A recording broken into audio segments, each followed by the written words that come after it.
कानपुर में taxi stand के पास एक लड़की को, जिसकी उम्र लगभग 14 या 15 साल के आसपास रही होगी, उस लड़की को एक पुलिस वाला दिखाई दे जाता है। वो दौड़ते हुए पुलिस वाले के पास जाती है और जाकर अपनी बात बताती है कि साहब, ये जो एक व्यक्ति है ना, ये मेरे साथ रेप करता है, मेरे बलात्कार करता है और कई लोगों से भी ऐसे काम कराता है। तभी एक बुज़ुर्ग व्यक्ति उस पुलिस वाले के पास आता है और आकर हाथ जोड़ते हुए, रोते हुए, गिड़गिड़ाते हुए कहता है कि साहब, मेरी बेटी ने क्या कहा है मुझे नहीं पता, ये मानसिक रूप से अपना संतुलन खो चुकी है, बहुत ज़्यादा परेशान है। इसका इलाज कराने के लिए मैं कानपुर लेके आया हूँ, हो सके तो इसे माफ़ कर दीजिएगा। वो कहता है कि तुम कौन हो और क्या करते हो? वो बुज़ुर्ग व्यक्ति कहता है कि साहब, मैं पेशे से प्राइमरी में टीचर हूँ और अपनी बेटी का इलाज कराने के लिए आया हूँ। वो लड़की कुछ बोल पाती या उस पुलिस वाला कुछ समझ पाता, तब ये बुज़ुर्ग व्यक्ति उस लड़की को अपने साथ लेके चले जाता है।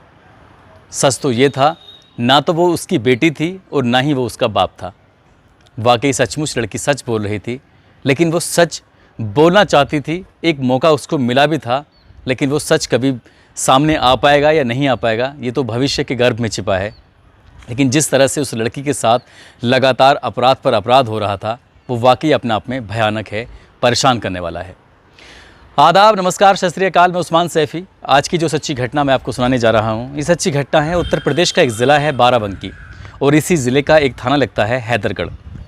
दरअसल थाना हैदरगढ़ के जो पुलिस इंस्पेक्टर हैं, पुलिस इंस्पेक्टर एक 55 या 56 साल के एक व्यक्ति को अपनी जीप में डालकर कोर्ट लेके जा रहे थे। पहले पेशी कराते, उसके बाद उसको जेल भेजना था।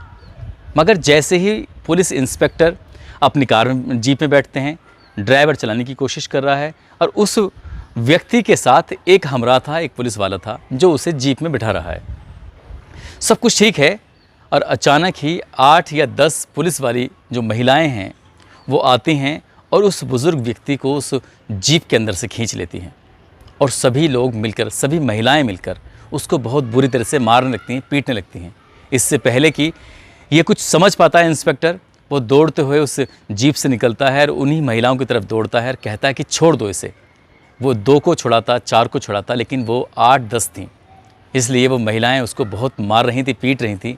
तब वो हाथ जोड़कर इंस्पेक्टर विनती करता है, कहता है कि ये मर जाएगा, इसकी उम्र लगभग 55-56 साल के आसपास है, इसकी उम्र पे तो तरस खाओ। तब कहीं जाकर और लोगों की मदद से उस बुज़ुर्ग व्यक्ति को छुड़ाया जाता है और एक बार फिर उसी जीप में बिठाया जाता है जिस जीप में उसे कोर्ट में ले जाया जा रहा था। तभी उस इंस्पेक्टर को याद आता है, अभी 3 महीने पुरानी बात तो थी, 3 महीने यानी कि 8 अक्टूबर 1997 की सुबह सुबह का वक्त है। जैसे अमूमन इंस्पेक्टर अपने थाने में बैठकर फरियादों की फरियाद सुनते हैं, तो वहाँ पर लाइन लगी हुई थी। एक एक करके लोग आ रहे थे, अपनी बात बता रहे थे, मगर एक दंपति, बुज़ुर्ग दंपति, वो खड़ा हुआ है और बार बार बस वो लोगों के ख़त्म होने का इंतज़ार कर रहा था। बस ये कोशिश कर रहा था कि ये लोग ख़त्म होंगे तब मैं जाकर इत्मीनान से अपनी बात कहूँगा। आखिरकार इंस्पेक्टर की नज़र पड़ जाती है और इंस्पेक्टर डांटते हुए कहता है कि चचा, क्या बात है, कितनी देर से यहाँ खड़े हो, क्यों आए हो? तो चचा कहते हैं कि सर, पहले ये लोग अपनी शिकायत सुना देंगे, उसके बाद मैं आराम से सुनाऊँगा। अच्छी खासी लाइन लगी हुई थी। तभी इंस्पेक्टर ने कहा, अगर आराम से सुनाना है तो जाकर सामने चबूतरे पर बैठ जाओ। इंस्पेक्टर डपटते हुए, डांटते हुए उस बुज़ुर्ग दंपति को जाकर चबूतरे पर बिठा देता है। वहीं बैठे रहते हैं। कम से कम 2 घंटे इंतज़ार करने के बाद तब उनका नंबर आता है अपनी बात कहने का, और वो जाकर कहते हैं कि साहब, हमें कुछ ऐसी बात करनी है जो सिर्फ अकेले में ही हो सकती है। तो इंस्पेक्टर इधर उधर देखकर कहता है कि इतने सारे लोग थे, उनके सामने नहीं कहा, मेरे पुलिस वालों के सामने भी अगर तुम्हें बात कहते हो शर्म आती है तो जाइए अपने घर चले जाइए। फिर वो कहता है कि साहब, बस एक बार सुन तो लो, आखिर बात क्या है? तो वो इंस्पेक्टर उन्हें धमकाते हुए, डपटते हुए, डांटते हुए कहता है, ठीक है, बताइए। जो भी आसपास में पुलिस के हमराह थे, सिपाही थे, कांस्टेबल थे, लेडीज़ हो या पुलिस वाले, सभी को अलग कर दिया। तब वो बुज़ुर्ग दंपति यानी कि वो व्यक्ति बात बताते बताते रोने लगता है। अभी बात की शुरुआत ही नहीं हुई थी। तभी वो इंस्पेक्टर एक बार फिर डांटता है और डांटते हुए कहता है कि मेरे सामने कोई नाटक करने की ज़रूरत नहीं है, जो बात है वो बात बताइए। तभी वो बुज़ुर्ग व्यक्ति कहता है कि साहब, मेरी लड़की की उम्र लगभग 14 साल के आसपास है, वो घर से गायब हो चुकी है, घर लौट कर नहीं आई है, बहुत ज़्यादा परेशान हो चुके हैं।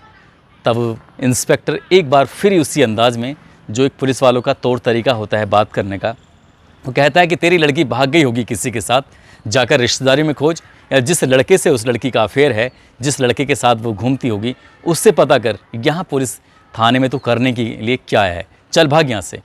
तब फिर वही बुज़ुर्ग व्यक्ति एक बार फिर से रिक्वेस्ट करता है, कहता है साहब मेरी पूरी बात सुन लो, और बात सुनने के बाद जब तुम्हें लगता है कि बात सुननी चाहिए तो ठीक है, नहीं तो फिर यहाँ से कह देना चले जाने के लिए, तो मैं चला जाऊँगा।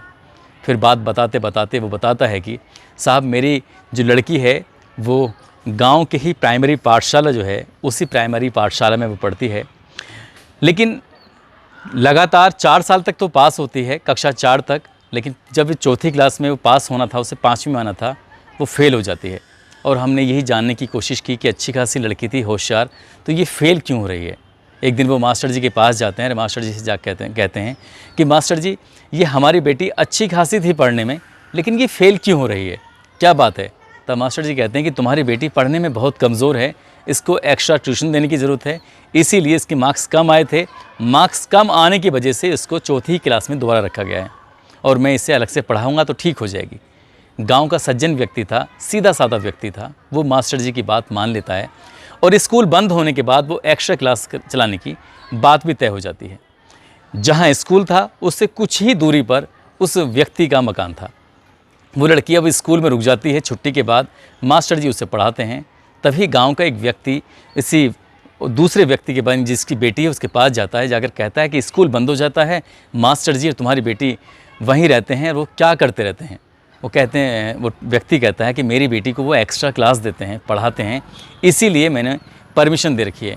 वो तो सब ठीक है कि परमिशन दे रखी है, एक्स्ट्रा क्लास लेते हैं, कि कमरे में बंद करके किस तरह की क्लास चलती हैं ये हमारी समझ से परे है।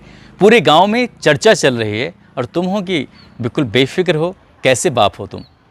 जब ये बात उसके बाप सुनता है तो उसका बाप उस दिन तो कुछ नहीं कह पाता, लेकिन अगले ही दिन का उसी वक्त का इंतज़ार करता है। अगला दिन आता है और अगला दिन आने के बाद स्कूल की छुट्टी होती है। इसकी छुट्टी होने के बाद कमरा बंद हो जाता है। अब लड़की और वो शिक्षक, जिसकी उम्र लगभग 57 साल के आसपास है, शिक्षक का नाम है राम गुलाम, और जो कि इस विद्यालय के हेडमास्टर जी हैं। एक और मास्टर जी हैं, वो कभी विद्यालय आते ही नहीं हैं, कभी कभार विद्यालय आते हैं, अटेंडेंस लगाई, सैलरी मिली और वहाँ से चले जाते हैं। अब ये सब अंदर चल रहा है, उस लड़की के पिता को गुस्सा आता है और जाके वो दरवाजे को ज़ोर ज़ोर से पीटना शुरू कर देते हैं। कहते हैं मास्टर जी बाहर निकलिए। लगभग 2-3 मिनट के बाद दरवाज़ा खुलता है और दरवाज़ा खुलने के बाद वो लड़की और मास्टर जी दोनों बाहर निकल के आते हैं। तब मास्टर जी चिल्लाते हुए कहते हैं कि तुम्हें शर्म नहीं आती, मैं तुम्हारी बेटी को अंदर पढ़ा रहा था और तुम इस तरह से बाहर चीख रहे हो, क्या तुम ये नहीं चाहते कि तुम्हारी बेटी पास हो। वो कहता है कि साहब इसीलिए तो मैं यहाँ पर आया हूँ कि मेरी बेटी पास हो, क्योंकि जिस किसी से मैं शादी की बात करूँगा वो यही पूछेगा तुम्हारी बेटी कितनी पढ़ी लिखी है, और आप हैं कि इसे बंद कमरे में अगर इस तरह से रखेंगे पूरे गांव में बदनामी हो जाएगी, कौन इससे शादी करेगा, बड़ी दिक्कत हो जाएगी। तो कुल मिलाकर सब ये चल रहा था। उस व्यक्ति ने अपनी बेटी को जब उस मास्टर जी के साथ देखा तो अपने घर जाने के बाद फैसला लिया, अपने बेटे से कहा अब ये बेटी इस विद्यालय में बिल्कुल भी नहीं पढ़ेगी, इसका नाम कटवा दिया जाए। यानी कि अभी 2-3 दिन पहले ही ये सब कुछ पता चला है और तीसरे दिन विद्यालय से उस लड़की का नाम कट जाता है।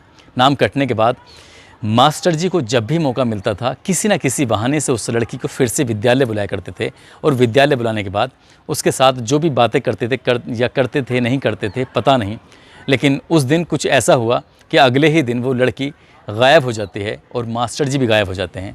जब ये पूरी बात मास्टर जी की पूरी बातें वो व्यक्ति अपनी बेटी की उस इंस्पेक्टर के सामने बताता है तो इंस्पेक्टर भी कुछ पल के लिए हैरान था, परेशान था, और सेम टू सेम यही बातें, यही सब कुछ उसकी पत्नी भी बताती है कि साहब रोते हुए गिड़गिड़ाते हुए कहती है कि मेरी बेटी को वापस ला दो, बेटी नहीं आएगी तो हमारी बहुत बदनामी हो जाएगी, हम क्या करेंगे। बात आती है तहरीर लिखने की। जब तहरीर लिखने की बात आती है, इंस्पेक्टर कहता है कि आपको तहरीर लिखनी ही पड़ेगी, जांच तभी आगे बढ़ सकती है, बिना तहरीर के कुछ काम नहीं हो सकता। तब वो दोनों दंपति रोते हुए गिड़गिड़ाते हुए कहते हैं कि साहब बात अगर तहरीर तक पहुंचेगी, मुकदमा दर्ज होगा, गांव तक बात पहुंचेगी, अखबार में छप सकता है, और अखबार में छपेगा तो हमारी बहुत बदनामी होगी, बिना किसी तहरीर के आप कार्रवाई कर दीजिए। तब इंस्पेक्टर भरोसा दिलाता है कि आपको परेशान होने की बिल्कुल भी ज़रूरत नहीं है, और मैं इस तहरीर को किसी को भी पता नहीं देने दूंगा। अब तक जो इंस्पेक्टर बहुत ही गुस्से में वाले स्वभाव से मैं था, वो कहीं ना कहीं बुजुर्ग दंपति की बात सुनने के बाद इमोशनल हो जाता है, परेशान हो जाता है। उसे भी लगने लगता है कि वाकई ये दंपति परेशान हैं, और इसके लिए एक काबिल सब इंस्पेक्टर SN सिंह को इस मामले की जांच दी जाती है और जांच देने के बाद कहा जाता है कि जितनी भी जल्दी हो सके इस लड़की को बरामद किया जाए, वापस लाया जाए और उसके पिता को सौंप दिया जाए। और जब ये लड़की यहाँ सौंप दी जाए तो उस आरोपी को उसके खिलाफ गंभीर धाराओं में, संबंधित धाराओं में मुकदमा दर्ज करके जेल भेजा जाए। इतना आसान नहीं था जितनी आसानी से इंस्पेक्टर ने कह दिया था। अक्टूबर का महीना था, पूरा निकल जाता है, लेकिन वो ना लड़की मिलती है, ना ही वो बुज़ुर्ग व्यक्ति मिलता है, यानी कि शिक्षक मिलता है। मास्टर साहब भी गायब थे। अब बात स्कूल तक ना पहुँचे, बात गांव तक ना पहुँचे। एक दिन SN सिंह सीधे गांव पहुँच जाते हैं और जाकर प्राइमरी में उसी टीचर जो आने लगता है उससे और आसपास के गांव के लोगों से पूछा जाता है कि मास्टर जी कहाँ के रहने वाले थे, कहाँ से आते थे, इनके बारे में पता करने की कोशिश की जाती है। अब गांव से एक लड़की गायब है, मास्टर जी गायब हैं। तो इन SN सिंह जो सब इंस्पेक्टर है उनसे पूछा जाता है कि साहब आपको मास्टर साहब की क्या ज़रूरत आन पड़ी है। तब वो एक बहाना बनाते हैं, कहते हैं कि हमारे पास बेसिक शिक्षा विभाग से एक शिकायत आई है। उस शिकायत में लिखा हुआ है कि मास्टर जी को कुछ धनराशि दी गई थी विद्यालय में काम कराने के लिए, लेकिन मास्टर जी ने काम नहीं कराया, घोटाला किया है। इसलिए इस मामले की जांच की जाएगी और जांच में अगर ये दोषी पाए जाते हैं तो इन्हें जेल भेजा जाएगा। ऐसी ही बात थी, कुछ इसी बहाने से वो इस मास्टर जी के बारे में पता करने की कोशिश कर रहे थे। गांव में कुछ सुगबुगाहट चल रही थी, बेटी के बारे में कुछ नहीं चल रही थी, इसलिए वक्त के साथ साथ ये बात भी दबने शुरू हो जाती है। लेकिन वक्त कुछ इतना गुजरता है, अक्टूबर, नवंबर, दिसंबर, 3 महीने गुजर जाते हैं, लेकिन इस बेटी का पता नहीं चलता। SN सिंह को एक अन्य मामले की जांच दी गई थी और वो जांच करने के लिए निकले हुए थे लिहोरा के इलाके में। और जैसे ही अपनी जीप के साथ या अपनी बाइक के साथ बाइक पर जा रहे थे, पीछे एक सिपाही बैठा हुआ है, और जाने के बाद जैसे ही जा रहे हैं तो एक लड़की और एक बुज़ुर्ग व्यक्ति दोनों उन्हें रास्ते में दिखाई देते हैं। और जैसे ही वो उनके करीब पहुँचते हैं अपनी बाइक से, तो बुज़ुर्ग व्यक्ति इन पुलिस वालों को देखकर भाग जाता है। वो लड़की वहीं खड़ी रह जाती है। जो लड़की वहीं खड़ी रहती है, लड़की को पास बुलाया जाता है, उससे पूछा जाता है कि बेटा तुम्हारा नाम क्या है। लड़की नाम बताती है। उससे और पूछा जाता है तुम कहाँ के रहने वाली हो, तो वो अपना गांव का नाम भी बता देती है। वो कहती है साहब कि मैं रामनगर की रहने वाली हूँ, रामनगर गांव की। तब सब इंस्पेक्टर की आंखें खुल जाती हैं, वो सोचने पर मजबूर हो जाते हैं, कहते हैं अरे ये तो वही लड़की है जिसको हम अक्टूबर के महीने से तलाश कर रहे थे, जिसके पिताजी बहुत ज़्यादा परेशान थे। तुम वही लड़की हो ना, तुम्हारे पिताजी का नाम कुछ ऐसे ही है ना। एक नाम लिया जाता है जो उसके पिताजी का असली नाम होता है। मैं असली नाम बता नहीं सकता, इसलिए जब बिल्कुल कन्फर्मेशन हो जाता है, वो पूछा जाता है कि वो जो आदमी था तुम्हारे साथ वो कौन है और कहाँ है। तो वो लड़की कहती है कि वो पेड़ के पीछे छुपा हुआ है, वो कहीं भागा नहीं है। तब पुलिस वाले उस व्यक्ति को पकड़ते हैं और पकड़ने के बाद उसको घसीटते हुए सीधा थाने लेके जाते हैं। लड़की थाने आती है। अब लड़की से पूछताछ की जानी थी, इसलिए इस थाने के जो इंस्पेक्टर होते हैं, यानी कि हैदरगढ़ थाने के इंस्पेक्टर साहब एक महिला कांस्टेबल को तैनात करते हैं। उनसे कहते हैं कि इस लड़की का जो भी बयान है उससे आप राइटिंग में ले लीजिए, इससे बात कर लीजिए। लड़की का बयान लिया जाता है और लड़की जब बयान बताती है तो बताने से पहले ही वो रोने लगती है, बहुत बुरी तरह से। रोते रोते कहती है कि मैम, मैं कक्षा 4 तक तो ठीक ठाक पढ़ रही थी, अच्छी खासी होशियार थी, लेकिन अचानक ही मुझे फ़ेल कर दिया गया। फ़ेल होने की वजह ये थी, जब मैं कक्षा 3 में थी तभी ये मास्टर जी यानी कि राम गुलाम मास्टर जी विद्यालय में पहली बार आते हैं। और इनका जो स्वभाव है वो कुछ इस तरह का है, जो भी विद्यालय में चाहे कक्षा 2 की या 1 की या 3 की या 5 की लड़की है जो खूबसूरत है, उसको किसी न किसी बहाने से डांटते थे, फटकारते थे। वो लड़की जब डर जाती थी, सहम जाती थी, तब उसे अपने पास बुलाते थे। उसे अपने पास अपनी गोद में बिठाकर उसको गलत सलत नज़रिए से, गलत सलत तरीके से छूते थे, परेशान करते थे। शायद ही विद्यालय में कोई ऐसी लड़की बची होगी जिसको उन्होंने इतनी गंदी, इतनी बुरी नीयत से ना छुआ होगा। लेकिन मैं ऐसी अभागी थी कि उन्होंने मेरे साथ कुछ ज़्यादा ही ज़्यादती कर दी। और ज़्यादती कुछ इस तरह की, जब कक्षा 4 में आती हैं तो मुझे फ़ेल कर देते हैं। और फ़ेल कर देते हैं, पूछती हूँ उसकी मास्टर जी सब लोग तो पास हो जाते हैं, आप मुझे फ़ेल क्यों कर रहे हैं। तभी वो उस पर और भी गंदी नज़र रखते हैं, कहते हैं कि तुम्हें परेशान होने की ज़रूरत नहीं है, अब की बार मैं तुम्हें पास कर दूंगा, लेकिन तुम्हें मेरी कुछ ज़रूरतों को पूरा करना पड़ेगा। अगर तुम मेरी ज़रूरतों को पूरा कर सकती हो तो ठीक है। छोटी बच्ची थी, 14 साल की या 15 साल की, इससे ज़्यादा की थी नहीं। और उस लड़की को जैसा कहा जा रहा था वो वैसे ही कर रही थी। और ऐसे करते करते जब उसके पिताजी को ये बात पता चल जाती है, और पिताजी की बातों के बाद ये मास्टर साहब, ये गुरुजी उस लड़की से कहते हैं कि अब तुम्हारे पिता मुझसे तुम्हें मिलने नहीं देंगे, इसलिए हम यहाँ से भाग चलते हैं। तुम देखने में कितनी सुंदर हो, तुम्हें तो फिल्मों में काम भी मिल सकता है। कुछ इसी बहाने से उस लड़की को लेकर साथ चला जाता है और सीधा पहुँचता है लखनऊ। लखनऊ एक होटल में कमरे लेते हैं किराए पर। ये कहा जाता है कि ये मेरी बेटी है। वो 57 साल का बुज़ुर्ग मास्टर कहें या दरिंदा कहें, अरे वो 14-15 साल की लड़की उसके झांसे में आ जाती है। और उसके बाद वो एक तस्वीर लाता है, सिंदूर लाता है, तस्वीर सामने रखकर उसकी मांग में मांग भर देता है, कहता है कि अब हम तुम दोनों शादी हो चुकी है और तुम मेरी धर्मपत्नी हो गई हो। वो लड़की कहती है शादी ऐसे नहीं होती है। शुरुआत में उसने ऐसी डरा के धमका कर उसके कहा कि अगर तुमने ये बात नहीं मानी तो तुम्हारे पिता को, तुम्हारे भाई को मार दिया जाएगा। ऐसी बहाने करके उस लड़की के साथ वो रेप करता है। लड़की रोती रहती है, बिलखती रहती है। वो पहला दिन था और अब हर दिन उसके साथ ऐसे ही वो बुज़ुर्ग व्यक्ति सुहागरात मनाता था, उसे अपनी पत्नी की तरह रखता था।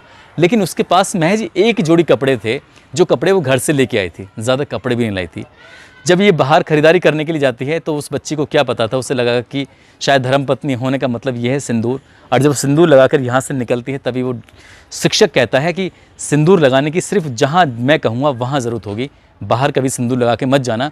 बाहर कोई पूछता है तुमसे तो कहना कि मैं इनकी बेटी हूँ। बाहर वो बेटी थी और चार दीवारी के अंदर वो पत्नी बन जाया करती थी। उसके साथ हर दिन वो ऐसी स्वागत मनाता था। वो कहता था सिंदूर तुम तभी लगा सकती हो जब तुम्हारी हमारी शादी रजिस्टर्ड हो जाएगी। और इसके लिए उसने एक दिन एक व्यक्ति को लाता है, कहता है सब रजिस्ट्रार डिपार्टमेंट के व्यक्ति हैं और ये तुम्हारी शादी कराना चाहते हैं। मैं इनके लिए खाना बाहर से पैक करा के लेके आता हूँ, इसलिए तुम इनके साथ थोड़ा सा वक्त बिताओ। उस व्यक्ति ने शादी कराने के बहाने से उस लड़की का रेप किया और कई घंटे वो इसके साथ ऐसे ही करता रहा। जब वो मास्टर जी बाहर से अंदर आते हैं तब वो लड़की कहती है कि इन्होंने मेरे साथ गंदा काम किया था, घिनौना कृत्य किया था, वैसे जैसे तुम करते हो। क्या ऐसी शादी होती है? वो लड़की जब ये बात बता रही थी तो माँ साहब कहते हैं कि परेशान क्यों होती हो, जब भी तो सर्टिफिकेट मिलेगा। इनसे ही पता चला है कि जब तक उम्र 18 साल नहीं हो सकती, 18 साल की उम्र में से पहले शादी नहीं हो सकती, इसलिए सर्टिफिकेट देंगे। सर्टिफिकेट के लिए तुम्हें ये सब करना पड़ेगा। अब हर दिन कोई ना कोई बदलता था। कुछ दिन होटल में रहते हैं, फिर उसके बाद चले जाते हैं एक अपने रिश्तेदार के यहाँ लखनऊ में, और रिश्तेदार के यहाँ से सीधा चले जाते हैं कानपुर में। और कानपुर में ऐसे ही एक व्यक्ति आता है, वकील बन के कहता है कि मैं इनकी शादी करा दूंगा। और फिर उस लड़की के साथ ऐसे ही घिनौना कृत्य वो करता है। और कानपुर में भी नए नए लोग बदलते रहे। उस लड़की का रेप अलग अलग दिन अलग अलग लोग करते रहे। यहाँ से वो उसे लेकर अब सुल्तानपुर की तरफ जाने की तैयारी में थे। टेम्पो स्टैंड पे खड़े थे, एक सिपाही खड़ा हुआ है। वो लड़की दौड़ के जाने वाली थी, उससे पहले कहती है मुझे बहुत ज़ोर की प्यास लगी है, क्या तुम मेरे लिए पानी ला सकते हो? तब वो मास्टर साहब पानी लेने के लिए दुकान पे चले जाते हैं और वो लड़की दौड़कर पुलिस वाले के पास जाती है। मास्टर साहब देख रहे थे और देखते इससे पहले कि वो पुलिस वाले से पूरी बात बताती, वो जाकर खड़ा हो जाता है, कहता है कि साहब ये मेरी बेटी है, मानसिक रूप से परेशान है, पागल हो चुकी है, इसका इलाज कराने के लिए आया हूँ, इसकी बात का बुरा मत माना। और उस पुलिस वाले ने ये जानने की भी कोशिश नहीं की कि ये लड़की जो बोल रही है वो सच है या झूठ है। उसको वो वहाँ से लेके चला जाता है और अपने प्रोफेशन के बारे में बताता है कि मास्टर साहब हूँ, मैं मास्टर हूँ, इस गांव के एक प्राइमरी स्कूल का हेड मास्टर हूँ। जब पुलिस वाला ये बात सुनता है तो पुलिस वाले को यकीन हो जाता है, क्योंकि गुरुओं पर तो सबसे ज़्यादा भरोसा किया जा सकता है। लड़की को लेकर सुल्तानपुर जाया जाता है। सुल्तानपुर भी ऐसे ही एक जगह रहती है, ऐसी जगह ऐसे गाँव में रहती है जहाँ ना दूर दूर तक पुलिस वाला था। तब मास्टर उसको मारता है, पीटता है, कहता है कि तू जितना चिल्ला सकती है उतना चिल्ला, ये तेरी चीखने चिल्लाने की आवाज़ें किसी के पास तक नहीं जाएंगी, इसलिए अब जितना भी है यहीं रहना है। वहाँ भी अलग अलग लोग आते रहे और उस लड़की का रेप करते रहे।